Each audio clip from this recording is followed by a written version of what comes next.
Hey everybody, Ryan here from Android Coliseum. We're going to do an unboxing of the Galaxy S23 Ultra. This is a $2,300 phone. Who'd have thought they spend that much on a phone, but $2,300 gets you what? So, in here, obviously, there's going to be some stuff.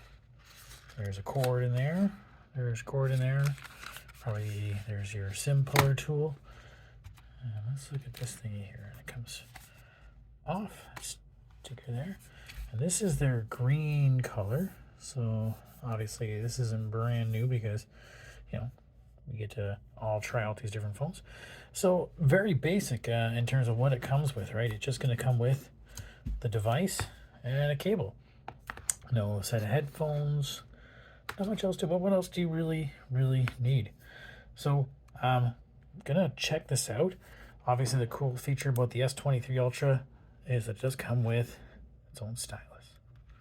So that is our version of the Note in 2023. All right, we'll have a full review for you in a bit. If you have any questions, let me know.